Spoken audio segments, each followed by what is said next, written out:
Isang tulog na lang, eleksyon na, 10 minuto makalipas ang alas 8 ng umaga. Isyung Pambayan. Pagtalakay sa mga kaganapan sa ating kapaligiran. Isyung Pambayan. Palatuntunang nagbibigay daan sa pananaw ng taong bayan. Isyung Pambayan. At ngayon, narito ang lingkod ng bayan, Milky Rigunan. Isyung Pambayan.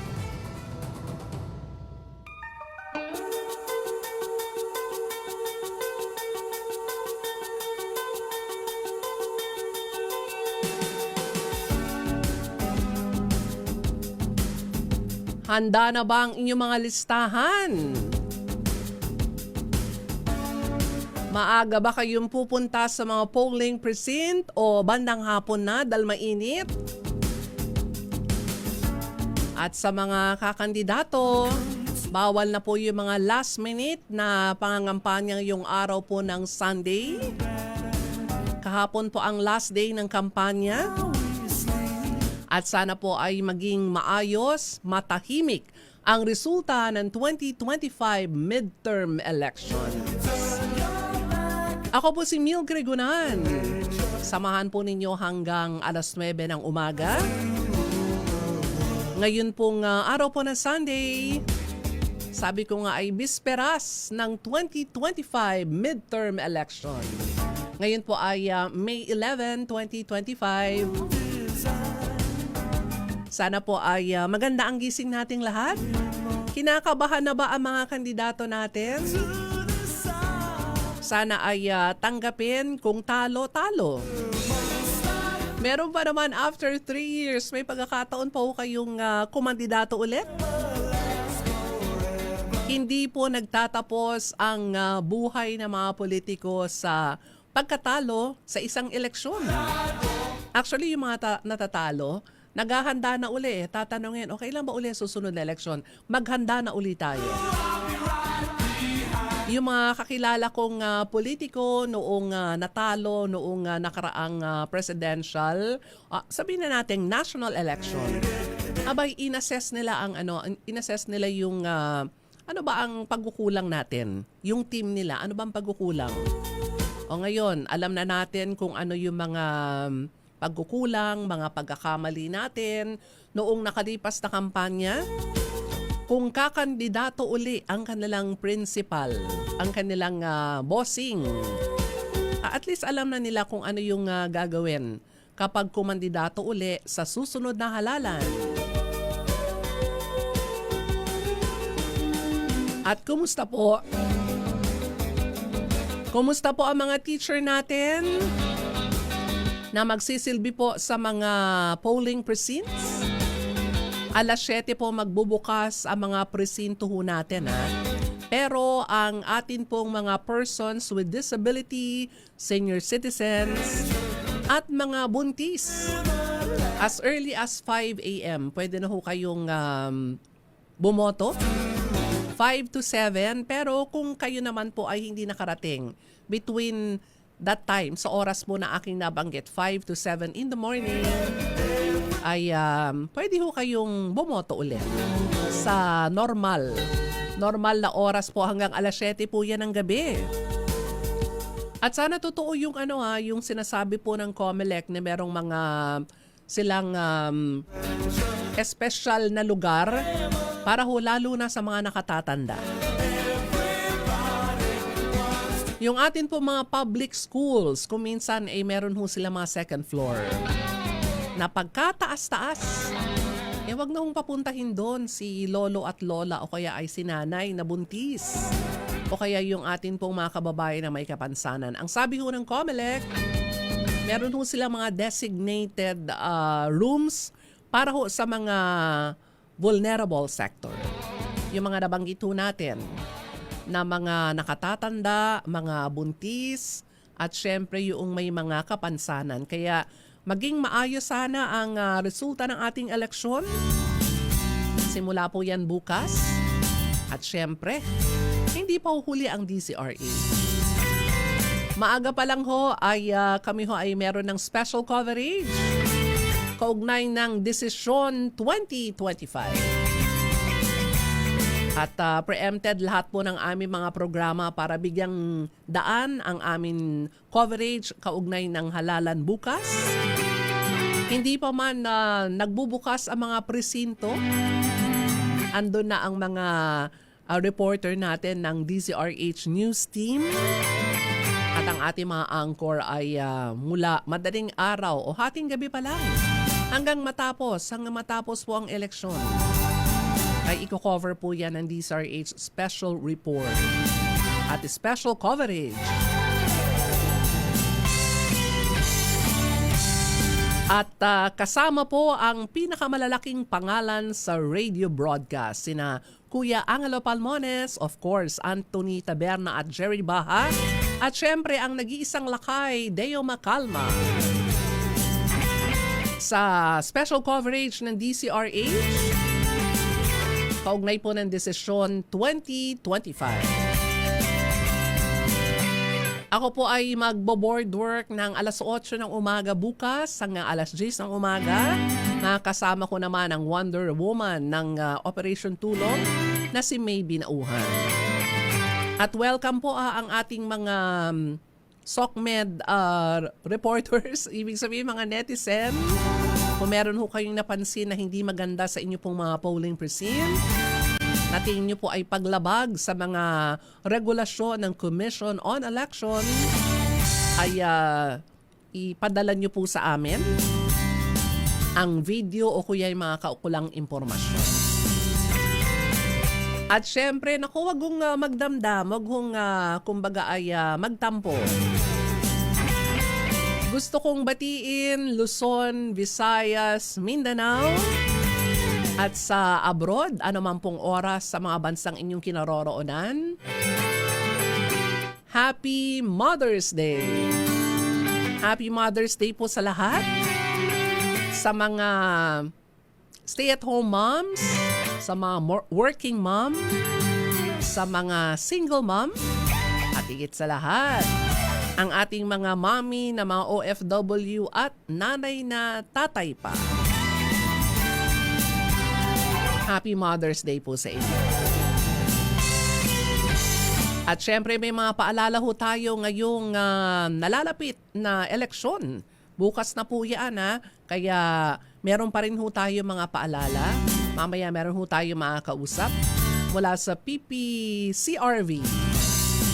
Mga paalala at ang mga hindi pa ho nating nalaman o hindi pa nating natatandaan pagdating ho natin sa mga polling precinct, dagdag na kaalaman po para ho sa mga botante. Magandang umaga sa lahat po ng mga viewers natin sa iba't ibang cable channel ng DZRH at syempre ang mga viewers ho natin via Facebook Live. Muli po ako si Milk Rigunan, samahan po ninyo hanggang alas 9 ngayong umaga. Kaugnay po ng Desisyon 2025. At ang oras sa buong Pilipinas, 18 minuto na ho makalipas ang alas 8 ng umaga.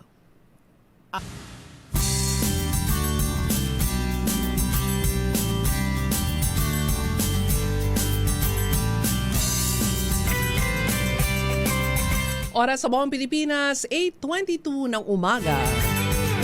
Ako po si Milk Rigunan, samahan po ninyo sa ngayong araw po ng Sunday hanggang alas 9 ng umaga sa Desisyon 2025.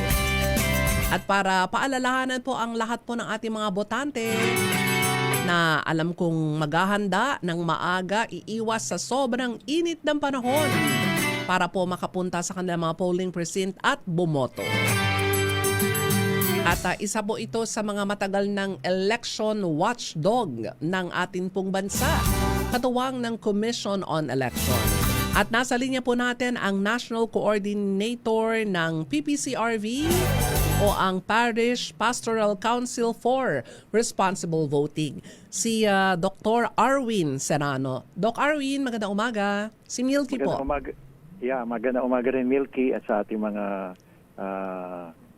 tagapakinig at tagapanood. Opo. At maraming salamat sa panayam na ito. Opo. Doc Arwin, I'm sure ang PPCRV in coordination with COMELEC ay talagang maghahanda at naghahanda kaugnay nitong eleksyon bukas. Ano pa ba yung mga last minute na napag-usapan po ng PPCRV at ng COMELEC para ho sa ganun ay matiyak na magiging maayos, mapayapa ang eleksyon po natin bukas? Well, isa na dito, Milky, yung mga naglilipa ng mga disinformation campaign Yun. or fake news sa social media. Mm-mm. At nakikita ko nga ito at nabibigyan din ng pansin yung mga lumalabas na ito, hindi lamang galing sa COMELEC, kundi galing din sa aming mga hanay ng mga volunteers. At nababahala din ako kahit papano kasi malaki ang epekto nito doon sa mga makakabasa at baka paniwalaan itong mga iba't ibang klaseng lumalabas no sa social media natin for the last 4 or 5 days na. Oo, matindi po talagang epekto ngayon ng disinformation, fake news sa SOCMED, Doc Arwin. So ang panawagan ng PPCRV at ng COMELEC ay maging mapanuri pa rin ng ating mga botante at huwag maniniwala sa mga lumalabas pong mga balita sa social media na yung iba talagang, kung titignan mo, Doc Arwin, parang totoo hindi ba? Na Yes, oo. ginagamit yung muka. Pagkatapos pag nagsalita, ay akala mo siya yung nagsasalita pero ito po ay na-splice na mga kumbaga ay audio. Pag titignan mo, siya ba talaga yan? Ito ba yung ini-endorso niya o ito ba yung sinasabi niya laban? Halimbawa sa isang kandidato. So ano po ang mga ano po yung mga kumbagay panuntunan na gagawin po ng COMELEC at ng PPCRV, iba pang election na watchdog para hindi po makahimok ito ng mga botante na alam po nating ang dalang balita ay puro mga negatibo. Yes, pagka meron ako kagad na kikita o kaya meron mga pinaparating sa akin, agad-agad ko kagad sinasagot ito. Parang sa gayon, hindi na nila ito papatulan at harinawa hindi nila ma-share sa mga iba pa. Kasi alam naman natin na kapag mas maraming lumalabas na ganyang impormasyon, pag tagal-tagal, yung kasinungalingan nagiging katotohanan na. At yan ang hindi maganda. Marami rin, Milky, na lumalabas bukod doon sa mga binabanggit mo. Yung sa'yo, medyo sophisticated na eh. May gamit na ng AI. Oo, may AI na. Oo, yung isasabi ko kasi is more on the, halimbawa, yung tamang pag-shade ng mga balota, yung mga ginagawa na lumalabas na nung nagkaroon ng final testing and sealing, bakit daw hindi buwibilang ng tama yung makina. Meron din mga ganyan lumalabas. Meron din, halimbawa, itong particular na kandidato na ito o kaya itong grupo ng kandidato na ito o kaya itong party list na ito ay dinisqualify na ng COMELEC. So merong mga ganyang mga naglilipana at sayang naman no kasi nagsumikap yung mga kandidato, nagsumikap yung mga political parties and party lists.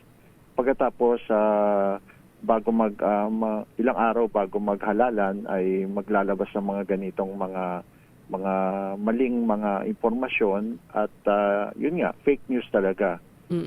Meron ding mga iba na sinasabihan sila na magiging magiging magulo ang eleksyon. Yung mga makina hindi masyado na test na test ng husto.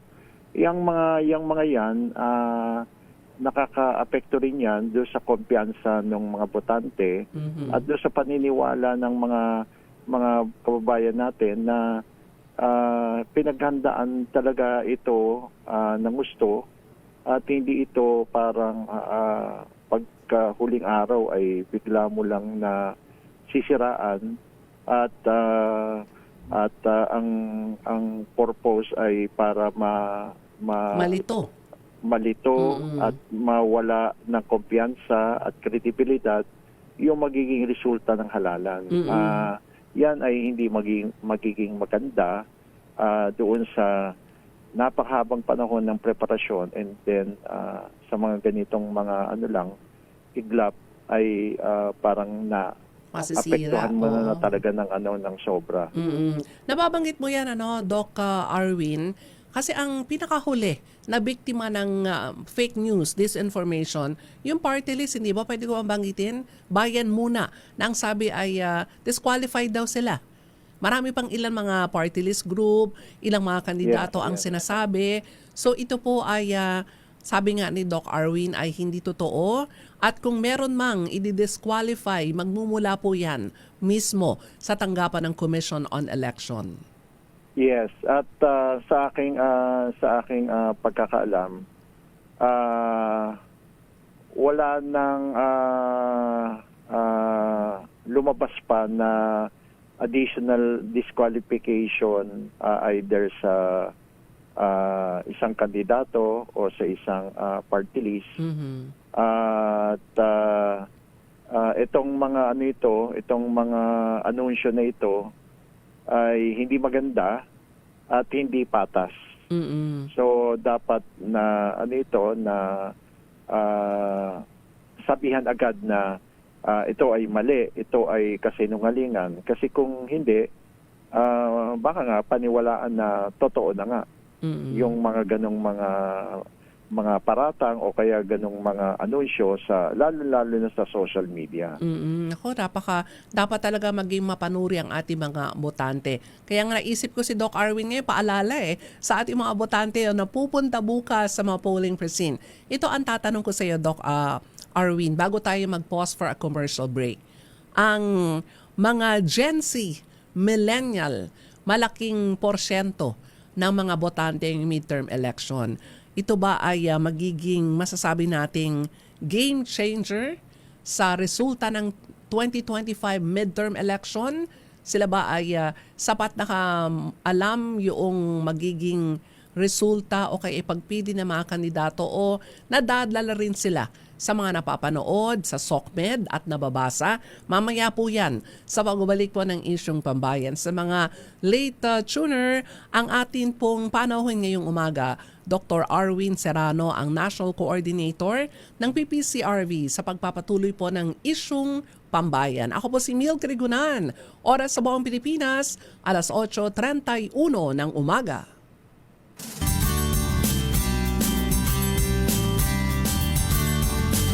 (8:34 ng umaga. Ako po si Mil Crigunan. Samahan po ninyo hanggang alas 9. At ito po ang Isyung Pambayan.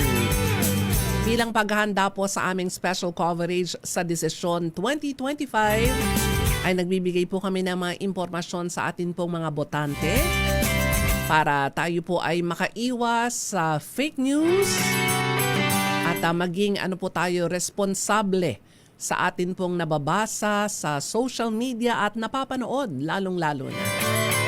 At sa atin pong panauhin ngayong umaga sa mga late tuner, Dr. Arwin Serrano, National Coordinator ng Parish Pastoral Council for Responsible Voting. Doc Arwin, magandang umaga muli sa iyo.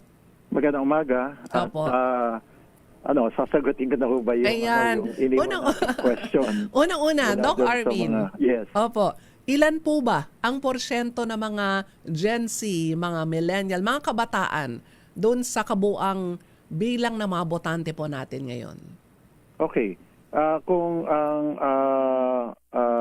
bilang ng mga first-time voters natin, yung mga edad na 18 to 20 years old, mga around 30 to 33%.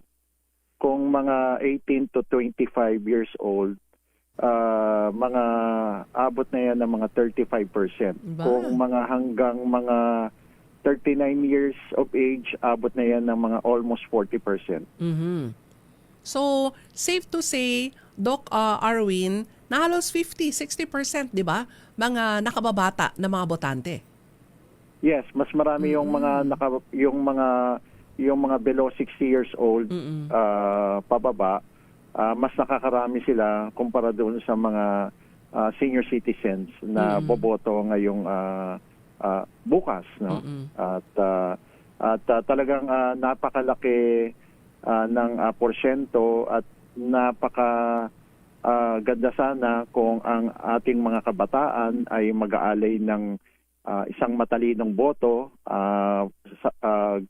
Gamitin ko na rin yung paulit-ulit mong ginagamit na salita, yung maging mapanuri. Dapat talaga tayo maging mapanuri sa ating gagawing pagboto bukas. Rinawa talagang tayo ay nakapaglista na ng ating mga iboboto para hindi rin tayo magtatagal sa loob ng presinto. Makakatulong din tayo doon sa daloy ng pila na pwedeng magkaroon sa loob ng presinto and even sa loob ng voting center. At gusto natin na hindi tayo magkakamali, hindi tayo mag-overvote at sigurado tayo sa ating pag-shade, confident tayo sa ating mga napiling mga kandidato at naglagay tayo ng semblance ng proseso ng ating pagpili at hindi yung parang boboto lang tayo dahil sa ito yung parang sikat o popular o lumalabas sa survey o kaya yung mga tipong ito panalo kasi gusto kong iboto parang talo hindi po ganoon yon.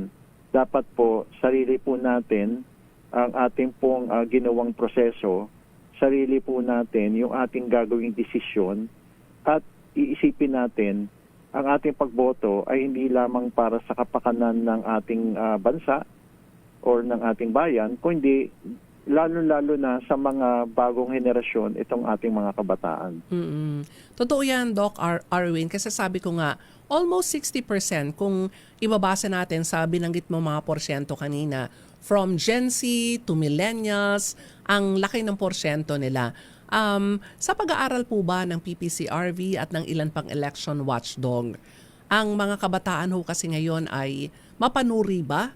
O sila yung unang nagre-reshare, nagre-retweet ng mga hindi magagandang balita na dapat ay chine-check muna, may fact check. Ano po bang pag-aaral dito ng PPCRV? Kasi kung ito yung kumbaga ay karakter ng mga voters natin na mas mababa ng 60 years old, parang hindi magiging maganda rin yung magiging resulta sa pagpili ng ating mga kandidato. Napakaganda na yan talaga yung naging tema sana ng ating diskusyon noong mga mas maaga-aga pang panahon. Dahil nga kahit ako hindi rin ako ganon kakumbinsido pa na ang ating kabataan ay talagang pinaghahandaan nito ng gusto. Palagi ko nga isasalarawan o naihahambing yung halimbawa ang isang kabataan na bumibili ng damit para sa isang particular na important na event like JS Prom or basta Cebu party. or what. Oo. Yeah, kung ano party. Kung sila'y bumili, talagang grabe ang kanilang pagiging mapanuri sa kanilang pamimili. At talaga namang nagpapadala pa ng mga literato para sa gayon hingin yung opinion ng kanilang mga kaibigan o yung kung bagay ba, magulang bagay ba sa akin to? sa kanila. Bagay ba yung kulay na to sa akin? Mga ganun yung fitness, tapos yung disenyo, tapos yung kulay, tapos yung lalong magpapaigting nung kagandahan nung babaeng susuot noon. Lahat yan, no? Talagang yan. Mapanuri sila Yes. Pero sa pagboto kaya, ganun din kaya tayo. Dapat nga mas grabe pa roon Parang katulad din sa mga Happy Mother's Day nga ho pala para sa mga nanay na nakikinig. Salamat, Doc Arwin. Oo, lalo na po sa inyo. Ngayon, kung bibili tayo halimbawa, mamalengke tayo, hindi ba ganun din tayo? Grabe tayong maging mapanuri sa ating pagbili ng ating mga bibilihin sa palengke. Para sa ating pamilya. Ng ating pamilya. Di dapat ganun din ang ating gagawing style ng pagiging mapanuring botante sa ating mga pipiliing mga kandidato mula sa nasyonal hanggang sa lokal. Ganyan dapat, ganyan sana. Yung criteria. Yes, Oo. yes. At akmang-akma nga, doon sa ano nyo ngayon, inyong tinawag ngayon para sa ating midterm election, yung desisyon. Dadaan ka dapat sa proseso para ang ultimately, ang gagawin mong desisyon, dumaan talaga. At talagang pinag-isipang talaga at ginawa mo talaga ng gusto sa abot ng iyong makakaya kung ano talaga ang magiging criteria mo at ano talagang kalalabasan ng decision mo sa pagboto mo, mapanasyonal man o mapalokal. Mga na-example ni Doc Arwin, totoo yan, yung mga kabataan ngayon, bibili lang ng damit, Doc Arwin. Ilang mall ang pupuntahan. Pupunta pa yan. Magtitingin pa yan sa sa internet. Ito pala yung bag. Ito pala uso ngayon. Bagay kaya to sa akin? Tapos may message sa mga kaibigan. Mag-group chat pa sila. Ang tagal. Magse-selfie pa yan. Mag-selfie. Dapat ganun din sila. Papadala yung picture sa mga kaibigan niya. Ihingi pa ng opinion yan. Oo. Ganyan talaga.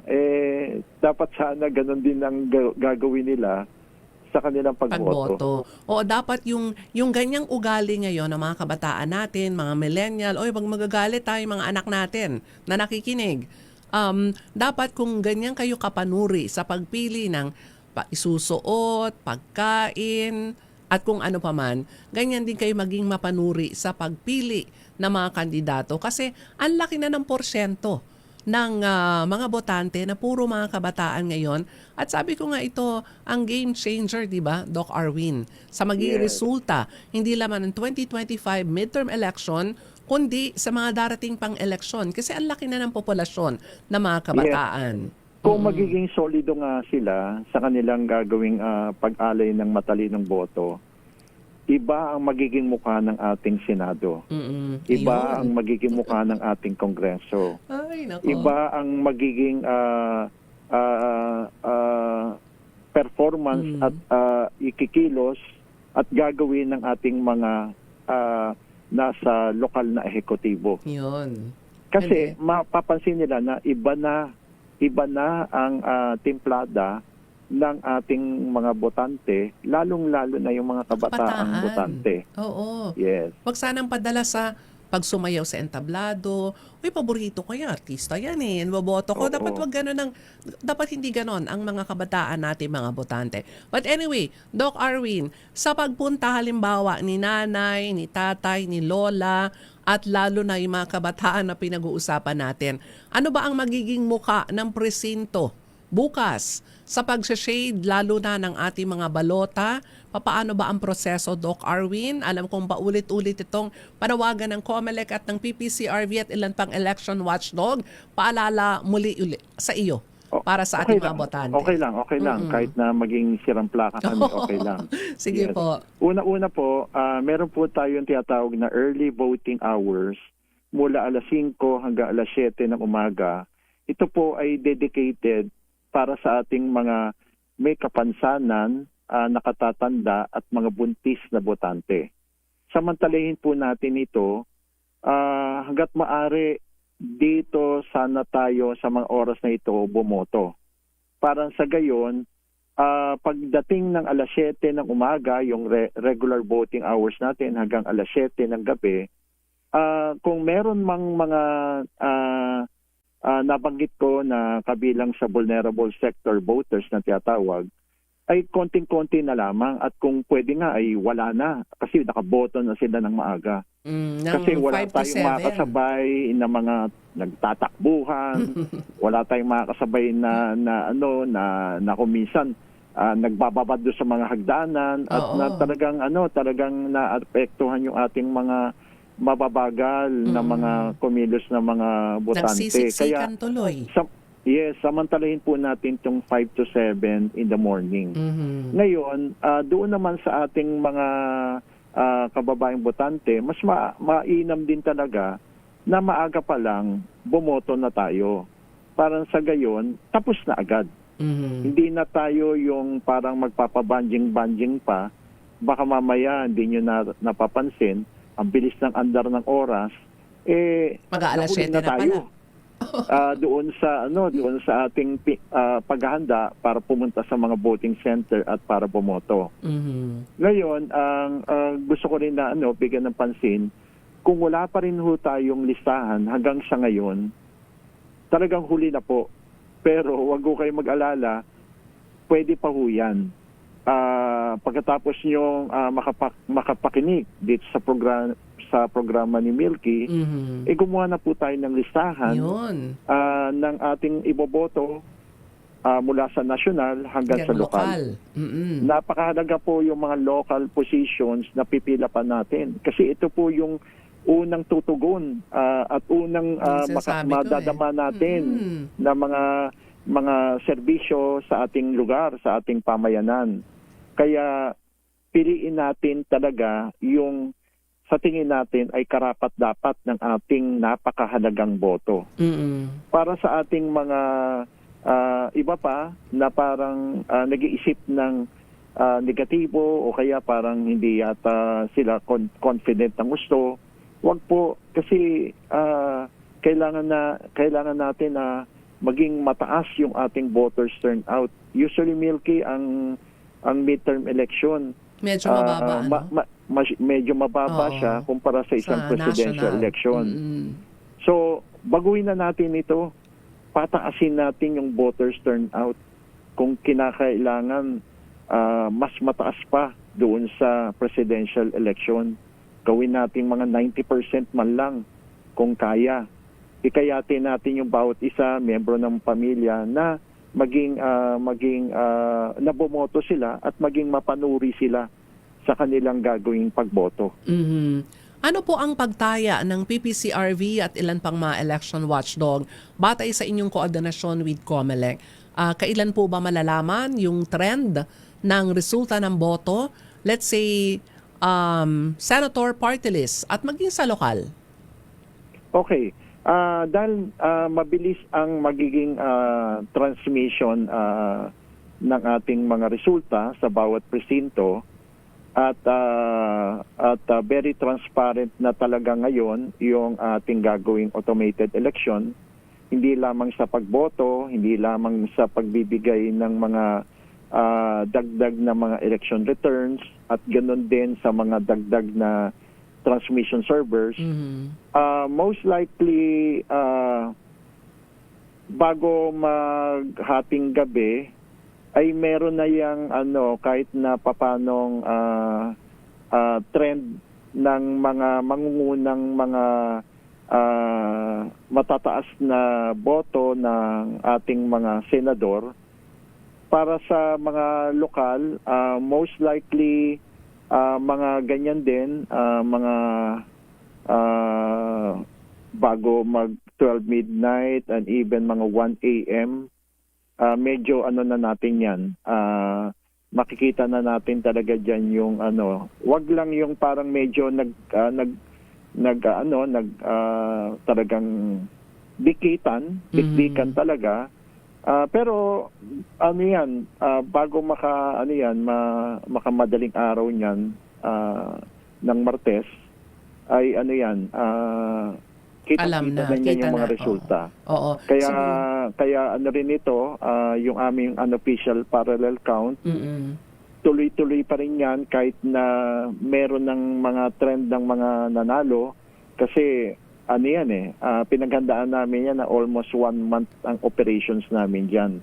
Pero yung aming transmission PPCRB server, makikita na rin doon yung mga datos na magmumula sa iba't ibang dako ng ating bansa at open ho yan, lalo na sa ating mga kasama sa media, para i-monitor din yan at ikumpara doon sa mga datos na nanggagaling doon sa official, doon sa COMELEC server at doon sa amin na unofficial, maikukumpara ito kasi may mga rin ito, meron din itong mga halos sabay na datos din at ganoon din sa mga iba pang mga transmission servers. So kaya kuwang-kuha natin lahat yan, maiko-compare natin lahat yan at makikita talaga yung magiging mabilis na resulta ng ating halalan. Ayun, ang sabi mga Doc Arwin, mga 12 midnight, malalaman natin yung trend sa national. Ibig sabihin, mga senator. Siguro yung mga top 10, pwede nasabihin, kapag pag-aagawan na lamang yung 11 and 12. Tama ba ako, Doc Arwin? Yes, lalo-lalo na kung malalaki na yung mga distansya ng Papasok. boto nila, wag lang yung medyo parang dikit-dikit sila halos lahat. Pero makikita na natin yan at least safe na siguro yung first half, Yun. yung 1 to 6. Mhm. Most likely, yan na yung mga Yung yan pasok na talaga. yung mga magiging resulta sa final. Oo. Anyway, Doc Arwin, alam kong busy lahat tayo sa pag-cover ng Desisyon 2025 bukas. Baka meron pa hong huling panawagan, impormasyon ng PPCRV. Nasa iyo ang pagkakataon, Dr. Arwin Serrano. Maraming salamat, Milky, at saka sa DZRH. Naalala ko yung aking mga physical na pananayam dyan sa studio nyo. Oo, napupunta ka dati araw. dito Yes, itong araw. napupunta. Oo. Yes. At mga nakakatuwa, nakakagiliw yung inyong mga program host dyan pagka ako'y pumapasyal dyan. At nandito nga pala ako ngayon sa bago magsimula yung aming meeting with the European Union International Observers. Pinayagan ba sila? Yes. Napakarami nila. Mm-mm. Kung hindi ako nagkakamali ay parang mahigit 200 yata sila. Ba? Ngayon may patawag sila na meeting at ako nga magre-representante dito sa meeting na ito na magaganap ng alas 9 ng umaga, kaya nga maaga ako rito Oo nga. para kunin ko yung iyong panayam. Ayan nga, Pero naku, malapit na huling mensahe ko para sa ating mga tagapakinig, tagapanood. Wag po natin sayangin yung ating pagkakataon na tayo ay aktibong makakalahok sa ating gagawing pagboto bukas. Harinawa tayo po ay nakalista na ng ating pong mga iboboto. Iwasan po natin na mag-overvote. Huwag po nating mamarkahan ang ating balota. Huwag natin mag-attempt na kunan ng litrato ang ating pong balota at ganoon din yung ating resibo. I-compare natin yung ating yung vote summary sa ating resibo doon sa ating ginawang pagboto dahil makikita natin yung ballot image sa screen ng makina, 15 seconds sa harap at 5 seconds sa likod or sa party list. At so isama na rin natin sa ating mga dasal ang ating pong gagawing pagboto, ang gagawing pagboto ng ating kababayan, ang magiging overall conduct ng ating halalan sa buong bansa. At harinawa ay magkaroon tayo ng malinis, tapat, tumpak, makabuluhan, at mapayapang halalan. Maraming salamat sa iyo, Milky. Yan na, umaga Happy po. Mother's Day ulit. Salamat po. Dr. Arwin Serrano, ang National Coordinator ng PPCRV o Paris Pastoral Council for Responsible Voting. Salamat, Dr. Arwin.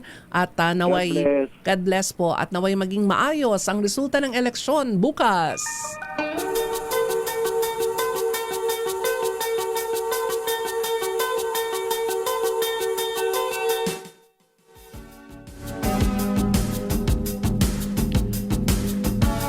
Sandali lamang, Engineer Head, bago ako mag-commercial. Salamat sa pagbati. Miss A, Avic Amarillo, nanonood siya. Pwedeng pabati naman si Ama Esther ng Happy Birthday at Happy Mother's Day. Pati sisters ko, Lisa and Marisa, na Mother's din. Nanonood sila ngayon. Oy, maraming salamat. Gandang umaga po sa inyo. At happy birthday kay Ama Esther. At syempre kay Miss A. Alam kong maraming anak-anakan ng mga angels Babalik po ang Isyung Pambayan Desisyon 2025 sa pagpapatuloy po ng ating programa.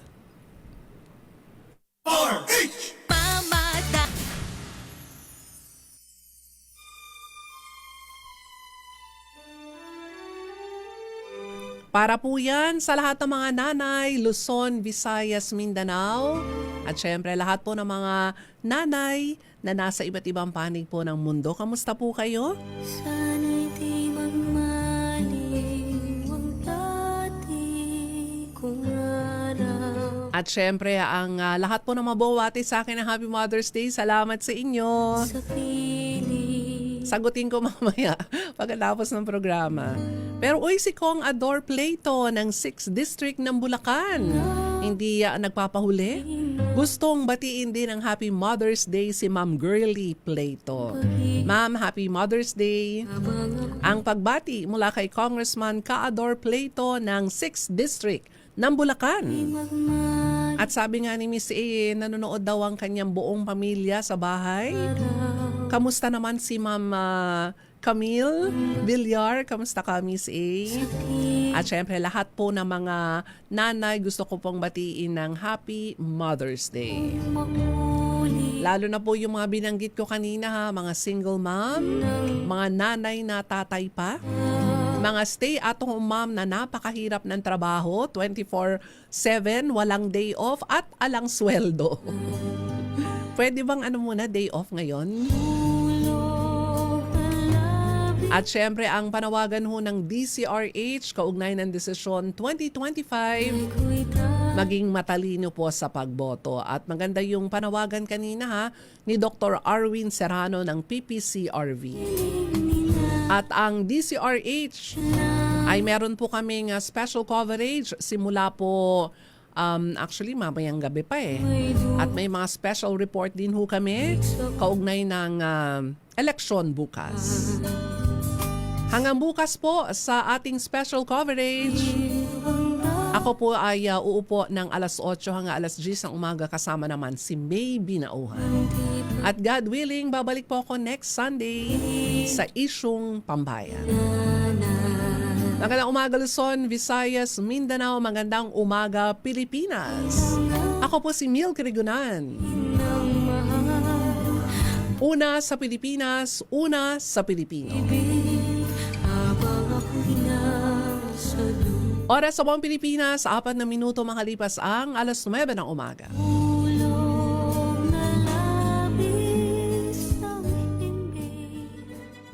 Sumainyo ang palatuntunang Isyung Pambayan. Muling makinig sa darating na linggo sa ganito ring oras at himpilan sa isa pang Isyung Pambayan.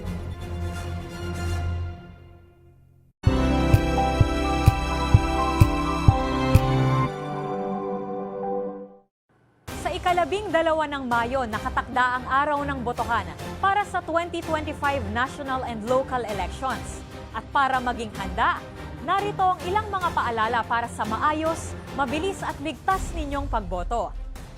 Tumungo sa inyong mga presinto at sundin ang mga sumusunod.